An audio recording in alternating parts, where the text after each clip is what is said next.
నమస్కారం. మీరు చూస్తున్న CCC డిజిటల్ 230 న్యూస్ బులెటిన్. ఈనాటి వార్తలకు ముందుగా ముఖ్యాంశాలు. అనంతసాగరం మండలంలో అకాల వర్షాలకు దెబ్బతిన్న పంట పొలాలను పరిశీలించిన మంత్రి ఆనం. పంట నష్టాల నివేదికలను ప్రభుత్వం దృష్టికి తీసుకువెళ్లి త్వరలోనే పరిహారం అందిస్తామని భరోసా.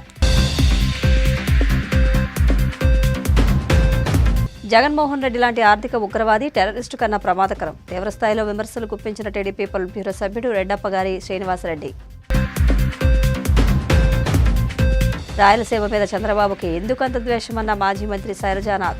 రాయలసీమ ఎత్తిపోతలను చంద్రబాబు ఆపేయడం దుర్మార్గమని వ్యాఖ్య. టీటీడీలో సన్నిధి గొల్లగా దశాబ్దాలుగా సేవలు అందిస్తున్న వెంకటేశ్వర్లు యాదవ్ని తిరిగి విధుల్లోకి తీసుకోవాలి. వైసీపీ అధికార ప్రతినిధి నాగార్జున యాదవ్ డిమాండ్. నెల్లూరు జిల్లా అనంతసాగరం మండలంలో మంత్రి ఆనం రామనారాయణరెడ్డి పర్యటించారు. ఈ సందర్భంగా జిల్లాలో దెబ్బతిన్న పంటలను ఆయన పరిశీలించారు. ఆపై అధికారుల నుంచి వివరాలు అడిగి తెలుసుకున్నారు.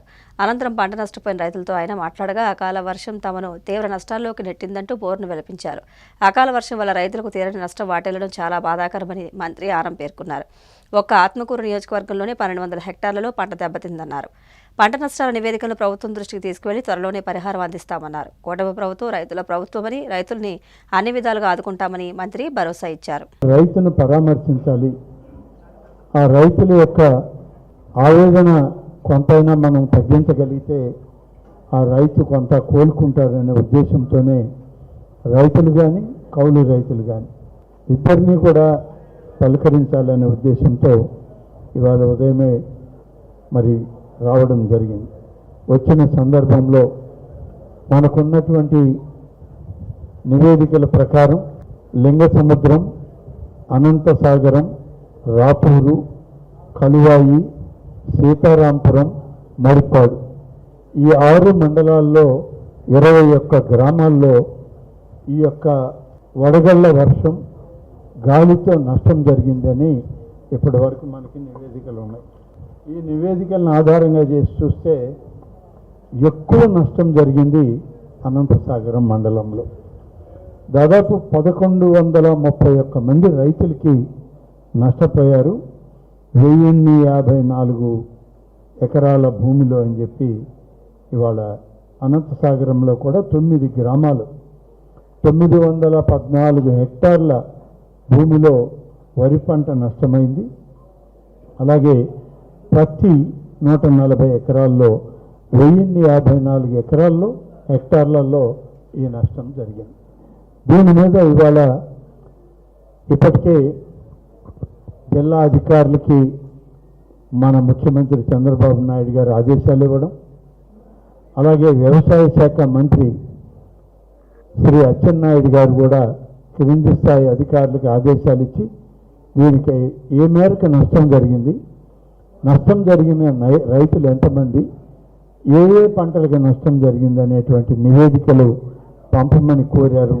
జరిగినటువంటి నష్టం రైతులకి ఏ మేరకు జరిగిందో ప్రభుత్వ నిబంధనల మేరకు ఆ యొక్క నష్టపరిహారాన్ని రైతులకి చెల్లించడం జరుగుతుందని చెప్పి నేను ఈ సందర్భంగా అధికారులకి, మీడియా వాళ్ళకి, ఇక్కడ ఉన్నటువంటి రైతాంగాన్ని, కృష్ణారెడ్డి గారు ఇప్పుడే కాదు ముందు గ్రామాల్లో తిరిగేప్పుడు కూడా చాలామంది కౌలు రైతులుగా చాలామంది మహిళలు వచ్చారు. మేము ఒక ఆసామి దగ్గర వ్యవసాయానికి తీసుకున్నాం, వరి పెట్టాం, వరి పరిస్థితి అయింది, లేదా పత్తి పెట్టాం, పత్తి కూడా ఈ విధంగా ఎందుకు అసలు మొదటి కోతకే రాకుండా పోయింది, కాబట్టి మాకు న్యాయం చేయండి అని చెప్పి వచ్చారు. జరిగినటువంటి నష్టాన్ని, పూర్తి నష్టాన్ని దాన్ని ఆపలేము, మొత్తానికి మొత్తం మనం తిరిగి ఇవ్వలేము. కానీ ప్రభుత్వ నిబంధనల మేరకు రైతులకు ఎంతవరకు మేలు చేయాలనో అంతవరకు న్యాయం చేయడానికి మనం పనిచేస్తాం. అందుకని అధికారులను కూడా సమన్వయం చేసుకోండి, ఎక్కడా నిర్లక్ష్యం చేయొద్దు. ప్రతి రైతు యొక్క భూమిని పరిశీలించి అక్కడ ఉన్న పంటను పరిశీలించి జరిగేటువంటి దాన్ని వారికి అన్నిటికీ రికార్డు తయారు చేసి పంపాల్సిందిగా ఇప్పటికే అధికారులకు చూసిన దగ్గర, మాట్లాడిన దగ్గర అంతా చెప్పాను. మళ్ళీ ఒకసారి ఈ సమావేశంలో అందరికీ ఇవే ఆదేశాలుగానే ఇస్తున్నాను.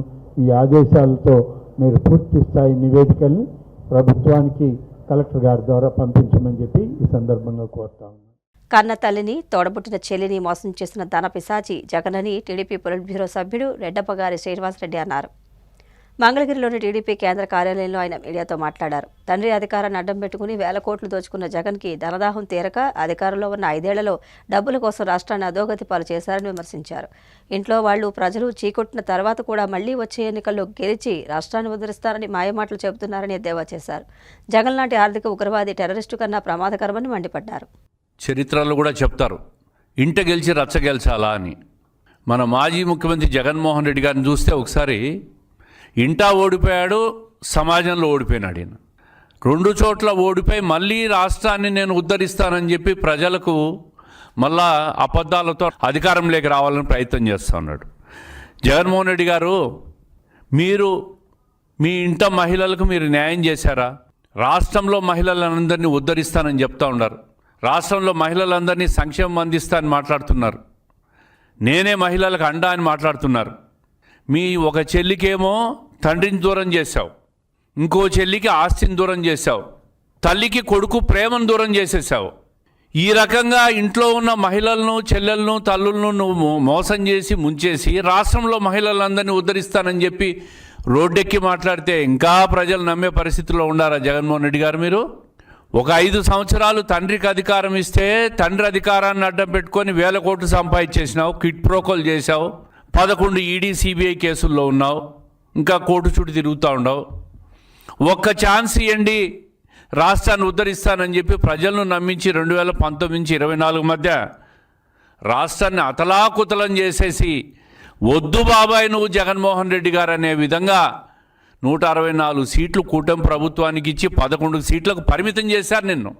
మళ్ళీ 2 సంవత్సరాలు ఈ ప్రభుత్వం రాష్ట్ర ఆర్థిక పరిస్థితి నుంచి గట్టెక్కించే పరిస్థితిలో పనిచేస్తూ రాష్ట్రానికి ఒక బ్రాండ్ వాల్యూను క్రియేట్ చేస్తూ రాష్ట్రానికి పెట్టుబడులు వచ్చే విధంగా, సంపద సృష్టించే విధంగా, మళ్ళీ ఆదాయం పెరిగి సంక్షేమం అభివృద్ధి 2 ముందుకు తీసుకుపోయే పరిస్థితుల్లో 20 నెలలుగా కష్టపడి మా ముఖ్యమంత్రి చంద్రబాబు నాయుడు గారు, అదేవిధంగా యువనేత నారా లోకేష్ గారిని నిరంతరం శ్రమిస్తూ ఉంటే మళ్ళీ ఈ ప్రభుత్వం మీద బురద జల్లి ఈ రాష్ట్రాన్ని నేనే మళ్ళీ ఉద్ధరిస్తానని చెప్పి మళ్ళా రోడ్డెక్కి మాట్లాడే పరిస్థితికి వచ్చారు జగన్మోహన్ రెడ్డి గారు. ఎంతకాలం నీ అబద్ధాలు నమ్ముతారని చెప్పి నేను అడుగుతా ఉండా. సామాన్యంగా రాజకీయాల్లో రివెంజ్ పాలిటిక్స్ నడుస్తూ ఉంటాయి. అధికార పార్టీ ప్రతిపక్ష పార్టీ మీద, ప్రతిపక్ష పార్టీ అధికార పార్టీ మీద అధికార మార్పిళ్ళు జరిగినప్పుడు జరుగుతూ ఉంటాయి. నువ్వేమో నీ కుటుంబం మీదే రివెంజ్ పాలిటిక్స్ నడుపుతూ ఉండవు. చెల్లి మీద రివెంజే, తల్లి మీద రివెంజే, ఎవరిని మీద మాట్లాడినా కుటుంబ సభ్యుల మీదే రివెంజ్ తీర్చుకునే పరిస్థితికి నువ్వు వచ్చినావు. అంటే రాజకీయాల్లో రివెంజ్ను పక్కన పెట్టి కుటుంబం మీద రివెంజ్ తీర్చుకునే పరిస్థితికి జగన్మోహన్ రెడ్డి గారు వచ్చారు ఈరోజు. అంతర్జాతీయ రాజకీయ విశ్లేషకులు, న్యాయ కోవిదులు అందరూ కూడా ఆర్థిక ఉగ్రవాది, టెర్రరిస్ట్ కన్నా ప్రమాదం జగన్మోహన్ రెడ్డి గారు అని చెప్పిన తర్వాత కూడా ఇంకా నీకు ఈ రాష్ట్రాన్ని ఉద్ధరిస్తానని చెప్పి ఏ విధంగా మాట్లాడుతున్నారో నాకు అర్థం కావడం లేదు. జగన్మోహన్ రెడ్డి గారు తన పాలనలో land, sand, mine, wine, ganja, drugs మాఫియాలన్నింటినీ కూడా పెంచి ఈ రాష్ట్రంలో కోట్లు సంపాదించేసినావు. ఒక అరాచకాన్ని సృష్టించేసినావు. నీ అరాచకం వల్ల, నీ దొంగ లిక్కర్ వల్ల దాదాపు 4,000 మంది మహిళలు తాలిబొట్లు పోగొట్టుకున్నారు. ఇల్లీగల్ లిక్కర్ అంతా దాగి నీ లిక్కర్లో 3,500 కోట్లు కుంభకోణం చేసినావని చెప్పి ఈడీ, సిఐడి ఇప్పటికే ఛార్జ్షీట్లు దాఖలు చేసింది. ఈ సొమ్మంతా ఒక అక్రమార్జన చేసి ఎన్నికల్లో పంచి లబ్ధి పొందే ప్రయత్నం చేస్తూ ఉంటావు. ఇంకా ప్రజల్లోకి వచ్చి నేను ఉద్ధరిస్తానని మాట్లాడుతూ ఉంటావు. రాయలసీమ ఎత్తిపోతలను చంద్రబాబు ఆపేయడం దుర్మార్గమన్నారు మాజీ మంత్రి శైలజానాథ్. రాయలసీమ మీద చంద్రబాబు ఎందుకంత ద్వేషం అని ప్రశ్నించారు.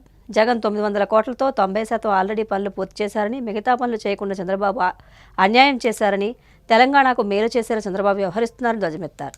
ఆల్మట్టి నిర్మాణంతో ఇప్పటికే ఏపీకి, రాయలసీమకు అన్యాయం జరిగిందని, ఆల్మట్టి ఎత్తు పెంచుతూ ఉంటే చంద్రబాబు చోద్యం చూస్తున్నారని దుయ్యబట్టారు. రాయలసీమ బిడ్డగా చెప్పుకునే ప్రయత్నం చేసి చంద్రబాబు నాయుడు గారికి కూడా చెప్పాలనుకుంటాను. ఈ రోజున ఆంధ్రప్రదేశ్ రాష్ట్రంలో సాగునీటికి, తాగునీటికి రాష్ట్రం యావత్తు కష్టం రాబోతా ఉంది, ప్రమాదం ముంచుకొస్తుందన్న విషయాన్ని మీరు గమనించారా అని అడుగుతా ఉన్నాం.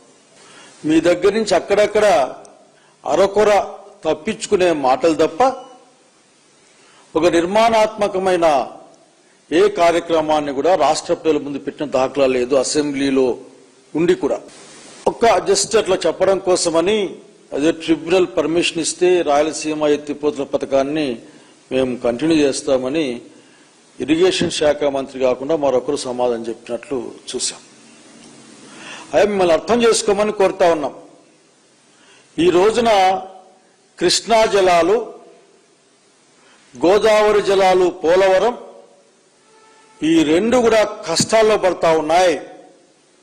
మీ యొక్క నిష్క్రియ పర్వం వలన, లేకపోతే మీకు వ్యవసాయం పట్ల ఉన్న వ్యతిరేకత వలన ఆంధ్రప్రదేశ్ రాష్ట్రంలో రైతాంగం తీవ్రమైన కష్టానికి గురి కాబోతా ఉన్నారు. వివరాలు చెప్పమంటే చెప్తాం మొత్తం మీకు, కానీ ఆలోచించుకోమని చెప్పడం కోసం 4-5 మాటలు మాత్రం చెప్పాలనుకుంటా ఉన్నా. అయా, ఈ రోజున కృష్ణా నుంచి వచ్చే నీళ్లు శ్రీశైలంలో, కృష్ణా నీళ్లు నిరంతరం ప్రతిరోజు కూడా ఆంధ్రప్రదేశ్ రాష్ట్రానికి దక్కకుండా చేసే ప్రయత్నాలు జరుగుతూ ఉన్నాయి. వచ్చిన నీళ్లు, ఇంతవరకు వచ్చే నీళ్లలో తెలంగాణ రాష్ట్రానికి సంబంధించిన ప్రభుత్వం అధికారులు దాదాపు 8 టీఎంసీల నీళ్లు రోజు తరలించుకొని పోతున్నారు. మీకేమైనా గుర్తుకుంటుందా? 800 అడుగులు చేరకముందే ఇంకా కృష్ణా నీళ్లు శ్రీశైలంలోకి రాకముందే నెట్టెంపాడు దగ్గర, జూరాల దగ్గర వచ్చిన తర్వాత 800 అడుగులకు కింద నుంచే ఆ విద్యుత్ ఉత్పత్తికి గాని, లేక దిండి, లేక పాలమూరు రంగారెడ్డి ప్రాజెక్టులకు గాని టీఎంసీల చొప్పున 8 టీఎంసీల నీళ్లు రోజు కూడా తరలించుకొని పోతా ఉన్నారు. మీకు ఎక్కడైనా కానీ యాదొస్తా ఉందా అడుగుతా ఉన్నా నేను. ఈ కష్టం ఇట్లా ఉంటే ఆల్మట్టి పెంపు, ఆల్మట్టి ఎత్తు పెంచిన తర్వాత కేవలం రిజర్వాయర్గా ఉండేది బాబు గారు, అనేక సార్లు గుర్తు చేస్తా ఉన్నాం మీకు. 96లో అనుకుంటాను రిజర్వాయర్గా ఉన్నదాన్ని ఆనకట్టగా మార్చి ఈ రోజున దాదాపు 100 టీఎంసీల నీళ్లు ఎక్స్ట్రా నిల్వించుకునేందుకోసం ఈ రోజున ఆ ప్రభుత్వం ప్రయత్నం చేస్తూ ఉంటే మీరు నామకే వాస్తే రెస్పాన్స్ తప్ప కన్స్ట్రక్టివ్ ఎక్కడ కూడా రెస్పాండ్ కాని సంగతి గుర్తు చేస్తా ఉన్నా నేను. అట్లాగే అప్పర్ తుంగ, భద్రా ప్రాజెక్టుల ద్వారా దాదాపు 28 టీఎంసీల పైగా నీళ్లు 5,35,000 ఎకరాలకు తరలించే విధంగా ప్లాన్ జరిగితే, తద్వారా కృష్ణలేకు తుంగభద్రలోకి వచ్చి నీళ్లు తగ్గిపోయి, తుంగభద్ర నుంచి కృష్ణలోకి వచ్చి నీళ్లు తగ్గిపోయి, కృష్ణాలోకే నీళ్ళు తగ్గిపోయే క్రమాన్ని మీరు గమనిస్తున్నారా లేదా అడుగుతా ఉన్నాం. మీరు చాలా విషయాలు మాట్లాడుతారు, మధ్యకాలంలో మాట్లాడితే ప్రపంచం గురించే మాట్లాడతారు, తక్కువ ఏం మాట్లాడరు మీరు. కానీ మీరు అర్థం చేసుకునే అవసరం ఉంది మీ యొక్క ఆలోచన లేనితనం వల్ల. టీటీడీలో దశాబ్దాలుగా సన్నిధి గొల్లలుగా దేవుడికి సేవ చేస్తున్న యాదవులను తొలగించి వారి స్థానంలో తమకు నచ్చిన వారిని నియమించుకునే కుట్ర జరుగుతోందని, యాదవ జాతిని టీటీడీ నుంచి సాగనంపే కుట్రను ఎట్టి పరిస్థితుల్లోని వైసీపీ సాగనివ్వదని పార్టీ అధికార ప్రతినిధి నాగార్జున యాదవ్ హెచ్చరించారు. టీటీడీకి చెందిన తిరుపతిలోని ప్రసన్న వెంకటేశ్వర స్వామి ఆలయంలో సన్నిధి గొల్లగా దశాబ్దాలుగా సేవలందిస్తున్న వెంకటేశ్వర్లు యాదవ్ను తొలగించడం యాదవుల పట్ల సీఎం చంద్రబాబుకు ఉన్న వ్యతిరేకతకు నిదర్శనమని మండిపడ్డారు. సాక్షాత్తు శ్రీ వెంకటేశ్వర స్వామి వారి యాదవులకు సన్నిధి గొల్లలుగా ఉండే వరం కల్పిస్తే బీఆర్ నాయుడును అడ్డం పెట్టుకుని వారిపై చంద్రబాబు విషయం కక్కుతున్నారని ధ్వజమెత్తారు. ఆంధ్రప్రదేశ్ రాష్ట్ర ప్రభుత్వంలో తెలుగుదేశం పార్టీ అధికారంలోకి వచ్చిన తర్వాత రాష్ట్రంలో ఎక్కడ చూసినా దాడులు, దౌర్జన్యాలు, దుర్మార్గాలు అనే పద్ధతిన వారి రౌడీయిజం, వాళ్ళ మూర్ఖపు పరిపాలన, 3 కేసులు 6 అరెస్టుల రూపంలో జరుగుతుంది. రాష్ట్ర ప్రజలందరూ గమనించారు. తాజాగా చంద్రబాబు నాయుడు గారి యొక్క దుర్మార్గమైనటువంటి దృష్టి వెంకటేశ్వర స్వామి పైన, వారితో పాటు వారికి నిత్య కైంకర్యాలు చేస్తూ వారి దర్శనాన్ని తొలిసారి ఈ కలియుగంలో చూసుకున్నటువంటి యాదవుల పైన, వారి సామాజిక వర్గం పైన పడింది. మొదటి నుండి చంద్రబాబు నాయుడు గారికి ఎందుకో బీసీలన్నా ముఖ్యంగా యాదవ సోదరులైనా ఎందుకో ఆయనకి చాలా విపరీతమైనటువంటి చిరాకు. చంద్రబాబు నాయుడు గారు ఎప్పుడు అధికారంలోకి వచ్చినా కానీ యాదవ సామాజిక వర్గ ఔన్నత్యాన్ని, వారి యొక్క అభిమతాన్ని, వారి యొక్క సంస్కృతిని దెబ్బ తీయాలనేటువంటి కుట్రలు పన్నుతూనే ఉన్నారు. మొన్న ఈ మధ్యన చూస్తే జగన్మోహన్ రెడ్డి గారు ముఖ్యమంత్రిగా ఉండగా ఉత్తరాంధ్ర ప్రాంతంలో విశాఖపట్నంలో అత్యంత ఖరీదైనటువంటి ప్రాంతంలో యాదవ భవన్కి స్థలం కేటాయిస్తే దాన్ని చూసి కన్ను కుట్టినటువంటి తెలుగుదేశం పార్టీ నాయకులు చంద్రబాబు నాయుడు గారు ఇచ్చినటువంటి యాదవుల యొక్క యాదవ భవన్ స్థలాన్ని రద్దు చేసినటువంటి కార్యక్రమాన్ని గమనించాం. ఇప్పుడు మరీ దారుణాతి దారుణంగా తిరుమల తిరుపతి దేవస్థానంలో నిర్వహించబడుతున్న అప్పలాయగుంట శ్రీ ప్రసన్న వెంకటేశ్వర స్వామి దేవస్థానంలో సన్నిధి గొల్లగా 26 సంవత్సరాల నుండి కైంకర్యాలు చేస్తున్నటువంటి వెంకటేశ్వర్లు యాదవ్ గారిని అర్ధాంతరంగా విధుల నుండి తొలగించేటువంటి దారుణమైనటువంటి మహాపాపకాన్ని ముఖ్యమంత్రి చంద్రబాబు నాయుడు గారు, ఆయన అనుంగ శిష్యుడైనటువంటి బిఆర్ నాయుడు గారు చేయడం శోచనీయం.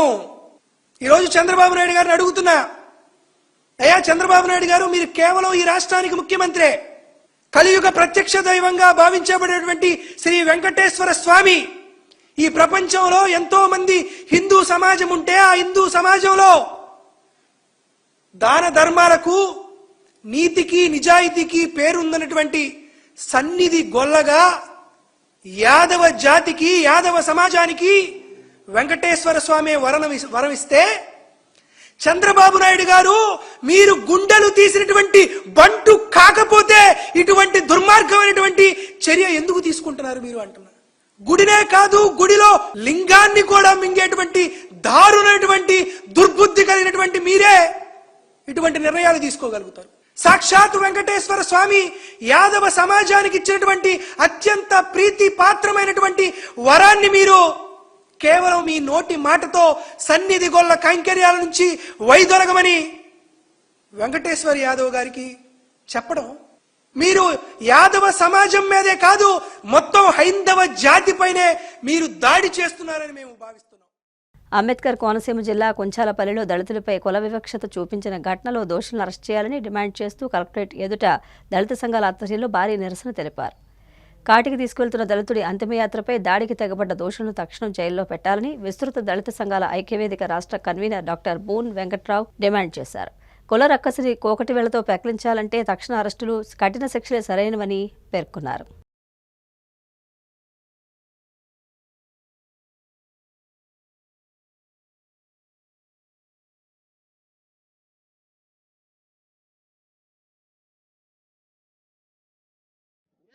సెక్షన్లు వాళ్ళకి అప్లికేబుల్ అవుతున్నాయో బిఎన్ఎస్ 126 బ్రాకెట్లో 2, 351 బ్రాకెట్లో 2 ఇదే సెక్షన్ క్రింద గత 3 నెలల జనవరిలో ఒక రాజకీయ నాయకుడిని అంబటి రాంబాబుని అరెస్ట్ చేసి రిమాండ్ పంపించారు.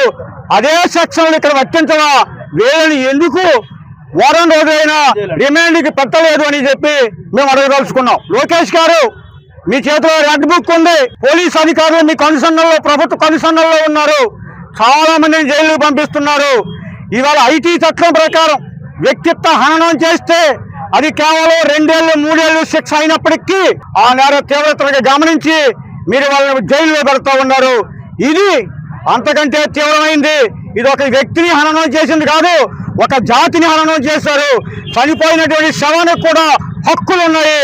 అక్కడ జాతిని, చనిపోయిన వ్యక్తిని అవమానించిన దాని కారణంగా ఏదైతే మీరు చేబ్రోలు కిరణ్ లాంటి వాళ్ళని లోపలేశారో అదే చట్ట ప్రకారం, అదే స్ఫూర్తితో కొండాలపై దోషులను కూడా అర్జెంటుగా లోపల పెట్టాలని చెప్పి మేము డిమాండ్ చేస్తూ ఉన్నాం. ఇవాళ కలెక్టర్ ఈ కమిటీకి చైర్మన్ గా ఉన్నప్పుడు ఆయన ఇమీడియట్ గా గ్రామాన్ని సందర్శించి వారికి భరోసా ఇవ్వాలి.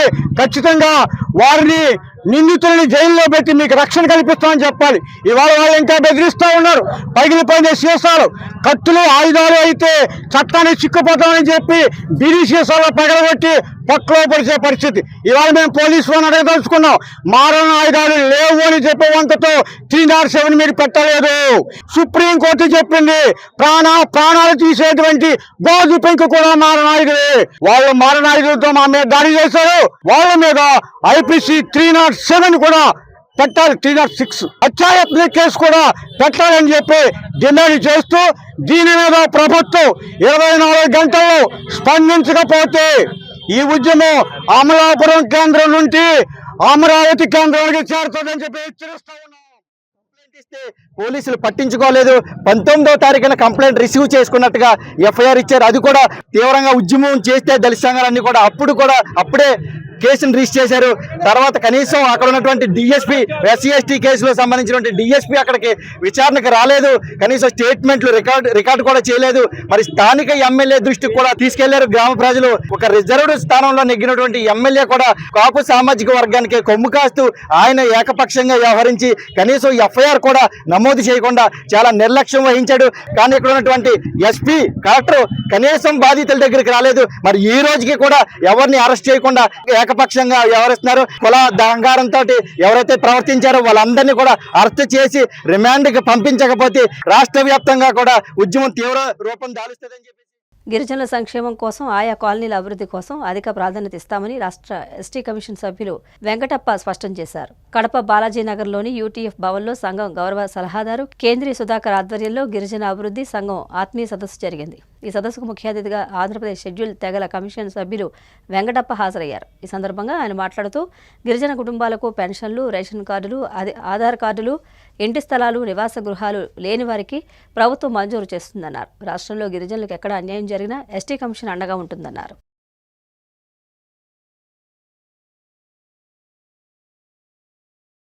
రావడం కారణం ఏమిటంటే మా జాతి కులస్తులతో కలుసుకోవడం చాలా సంతోషంగా ఉంది. ముఖ్యంగా మా జాతి అంటే వెనుకబడిన జాతి. కానీ మా జాతి ఈ ప్రభుత్వంలో ఎలా అభివృద్ధి చెందుతుంది?